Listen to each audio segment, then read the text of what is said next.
হ্যাঁ বন্ধুরা দিচ্ছ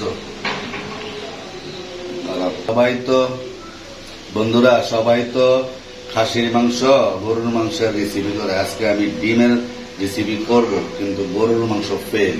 তাহলে আপনারা ধৈর্য সহকারে সম্পূর্ণ ভিডিওটা দেখুন, আমার সাথে থাকুন। পেঁয়াজ কাটতেছি,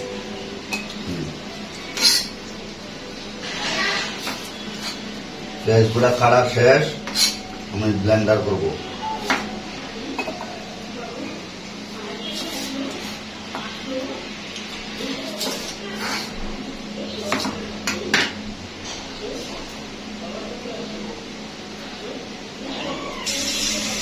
এখন এটা দিয়া গরম পানি দিয়া ভাপ দেবো, বুঝলি? গরম পানিটা ভাপ দিতে থাকি, আর এদিকে ডিমটা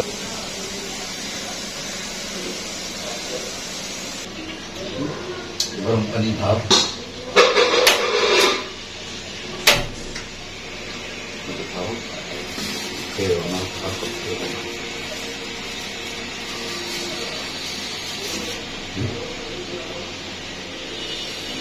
মাইক্রোওয়েভ করে মিশানোর সময় বাদ করে করলে বুঝতে পারবে।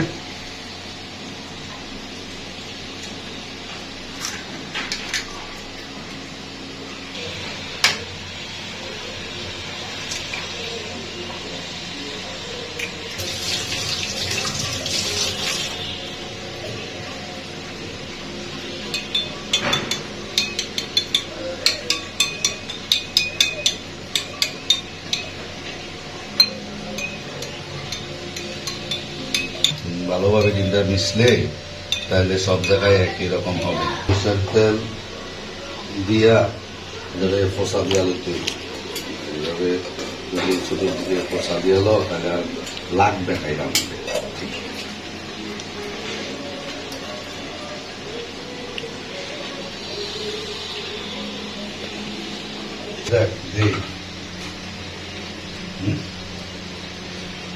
একটু লবণ দিয়া হালকা লাড়া দিয়ে দিবেন।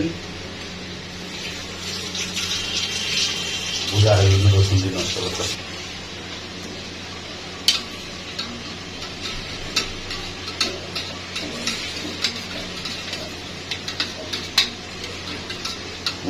পানি দিন,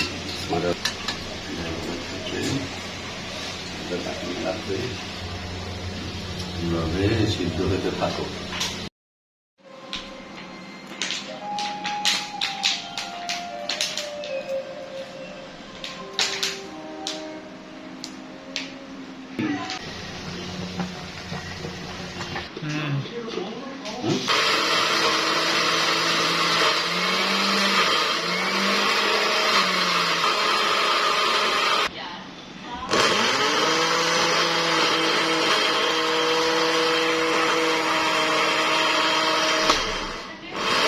আমি কাঁচামরিচ আর পেঁয়াজ পেস্ট করে নিয়েছি, আর এখানে হলুদ আর জিরা ধনিয়া আর গরুর মাংসের মশলা দিছি অল্প একটু, আর কাঁচা শুকনা মরিচ দিছি যাতে কালারটা আসে তার জন্য।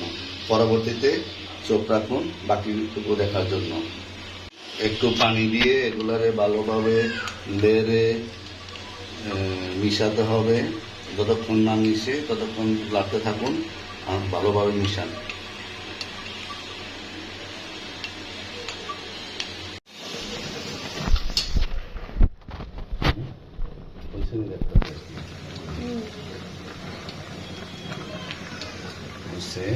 সর্ব হালকা একটু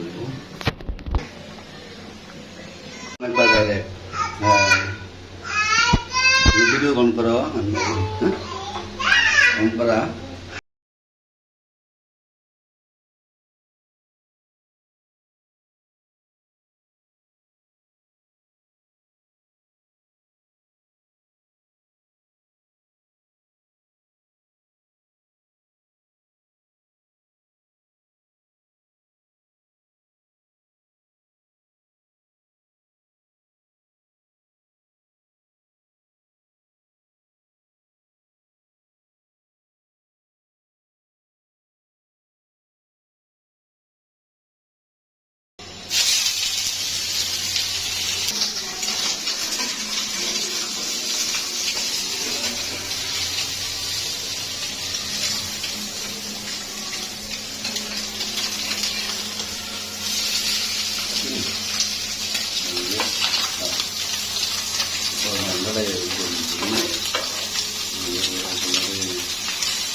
তেল দিয়া, সরিষার তেল, আবার অন্য তেল ব্যবহার করা যাবে না, বুঝছেন?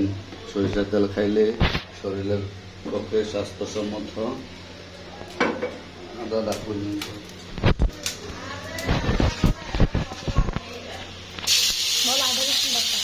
এখানে একটু আদা রসুন বাটা দিবেন। তারপরে এখানে পেঁয়াজ বাটাটা দিয়ে দিবেন।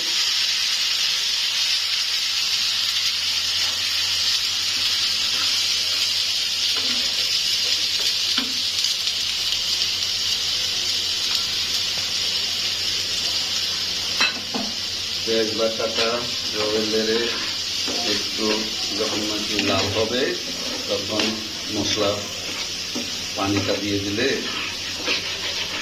হবে। তারপরে আপনারা মশলার পানিটা দিয়ে রাখতে হবে।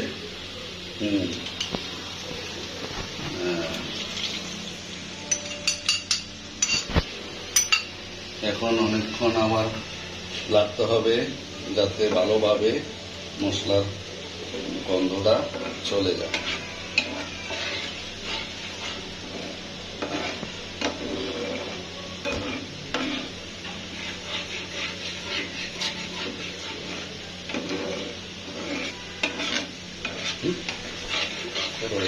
লাল হয়ে আসছে।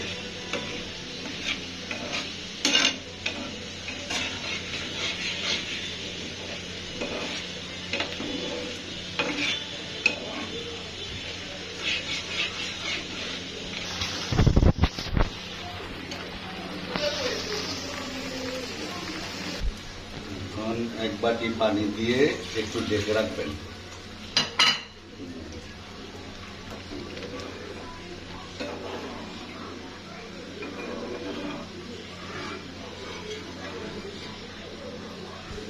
যতক্ষণ পর্যন্ত বলক না আসে ততক্ষণ ঢেকে রাখুন।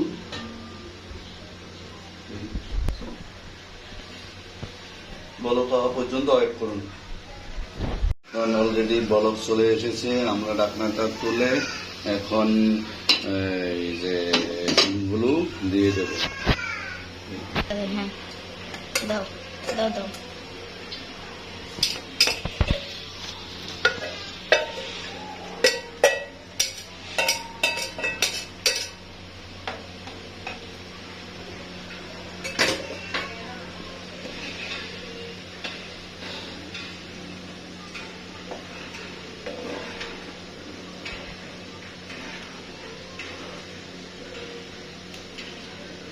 এখন আমরা আবার ঢেকে দেব যতক্ষণ না পর্যন্ত পানি কমছে ততক্ষণ এইভাবে ঢেকে রাখবো। শেষের দিকে, প্রায় শেষের দিকে আর একটু ঝোল কমলে তুলে ফেলব। লবণটা দেখি কিরকম কি ফুলা ফুলছে দেখুন।